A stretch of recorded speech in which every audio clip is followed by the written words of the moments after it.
ये सकाफती मेलो साईं शाह अब्दुल लतीफ़ भिटाई जे पार्क ते सां मौजूद आहियूं। जेके पांधेड़ा हिते मेले में आया आहिनि। ये साईं शाह अब्दुल लतीफ़ भिटाई जो पार्क आहे, जिते इन जो नालो रखियो वियो आहे सकाफती ॻोठ। तव्हांखे अंदरि सां घुमायूं पिया।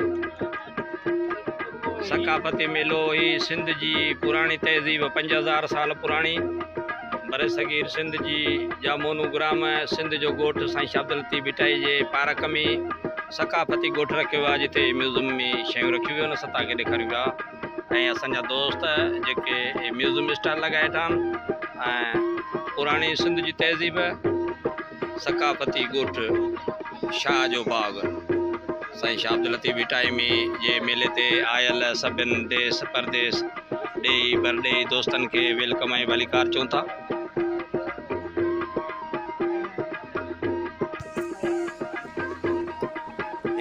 साईं शाह अब्दुल लतीफ़ भिटाई जो पार्क, उते इन पार्क जो नालो रखियो वियो आहे सकाफती ॻोठ। हिते स्टॉल लॻो वियो आहे बुकनि जो, जिते साईं जा रिसाला ऐं सिंध जी तारीख़ ऐं जाग्राफियुनि जा किताबनि जो स्टॉल लॻायो वियो आहे। जेके सियाह हिते किताब ॾिसनि ऐं ख़रीद कनि पिया।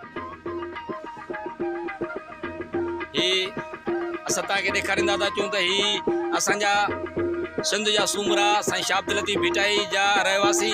ही ताजमहल अजरक ते ठाहियो अथई। वॾी महिनत आहे, वॾो पोरियो आहे, वॾो हथ जो कमु आहे। जस जिन दोस्तनि खे जिन हिन हथ जे हुनर खे सिंध जो पुराणी कल्चर ऐं तहज़ीब खे उजागर कंदा था अचनि। ऐं हिननि जी वॾियूं महिनतूं ऐं वॾियूं कावशूं आहिनि। असां सिंध हुकूमत ऐं सकाफ़त खाते खे गुज़ारिश था कयूं त हिननि खे अञा बि वधीक सहूलियतूं ॾिनियूं वञनि ऐं इन जे लाइ को सरकारी नौकरनि जा बंदोबस्त कया वञनि। हिन खे सहूलियतूं ॾिनियूं वञनि त जीअं ही अञा बि वधीक सिंध जे हुनर खे पूरी दुनिया में निमाश जे लाइ मोकिले सघनि। हे कराड़ ढंढ आहे साईं शाह अब्दुल लतीफ़ भिटाई जी। कराड़ ढंढ जेका असां तव्हांखे ॾेखारियो आहे वासियो कराड़ ढंढ साईं शाह अब्दुल लतीफ़ भिटाई जी कराड़ ढंढ। साईं वसीम शाह पाकिस्तान आर्मी, साईं अब्बास अली शाह असां सां जोड़ में गॾनि। ऐं हे असांजी कराड़ ढंढ साईं शाह अब्दुल लतीफ़ भिटाई। तव्हांखे कराड़ ढंढ जा पे इंजॉय करा रहिया आहियूं। देश परदेस जा दोस्त ॾिसो जेके मेले में शामिल न थी सघिया आहियो, तव्हांखे कराड़ ढंढ जो बि मंज़र ॾेखारींदा था अचूं। हे शाह जो राग ज़बरदस्त। हे ॾिसो इंजॉय कयो। ॾे परॾे दोस्तनि खे जेके साईं जे मेले में न शामिल थी सघिया आहिनि, उन्हनि खे साईं ॾेखारियो वियो मुजस्मो शाह जो राग शाह जा फ़क़ीर।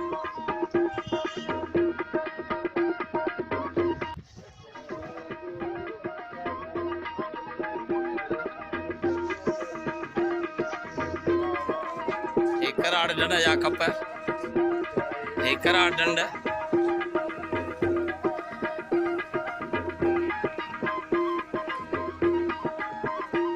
हे सैयद अब्बास अली शाह, सैयद वसीम शाह ऐं उन्हनि जा साहिबज़ादा जेके असां सां ड्यूटी में गॾनि।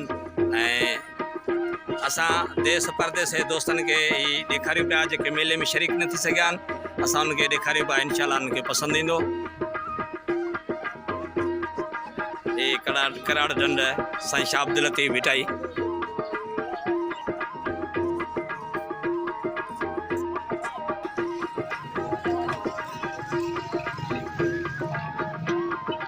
हे साईं जो मेलो जेको दरगाह तरफ़ रस्तो वञे थो, हे वरी जेको वापसी तरफ़ रस्तो वञे थो।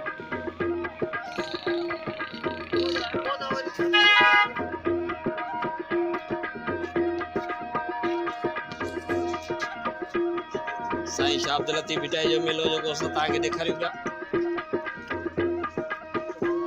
ज़बरदस्त।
ऐं त हिते जो त भला को मिट माइट तव्हांजो कोई ते हूंदो हो त ॾिसंदव।